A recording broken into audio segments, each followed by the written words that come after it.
Railway station પર ટ્રેનની રાહ જોઈ બેઠેલા એક દાદા રામાયણ વાંચી રહ્યા હતા. બાજુમાં એક યુવા કપલ બેઠું હતું.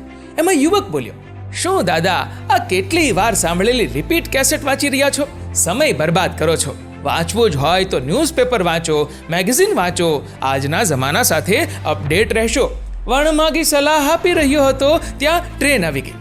યુવક આગળના ગેટથી ચડી ગયો અને દાદા પાછળના ગેટેથી. ટ્રેન થોડી ચાલી ત્યાં યુવાનનો બૂમ પાડતો અવાજ સંભળાયો. કારણ કે ભીડમાં યુવાન પોતે તો ટ્રેનમાં ચડી ગયો, પરંતુ એની પત્ની ના ચડી શકી. ત્યારે દાદાએ કહ્યું, બેટા, ન્યૂઝ ને મેગેઝિન વાંચવાની જગ્યાએ રામાયણ વાંચી હોત તો તને જ્ઞાન હોત કે રામ સખા તબ નાવ મંગાઈ, પ્રિયા ચઢાઈ ચઢે રઘુરાઈ. અર્થાત શ્રી રામ નૌકામાં ચડતા પહેલા સીતાને ચડાવે છે અને પછી પોતે ચડે છે. અર્થાત તું પણ પહેલા તારી પત્નીને ચડાવે અને પછી તું ચડે. તારી સાથે આ ઘટના ન બને.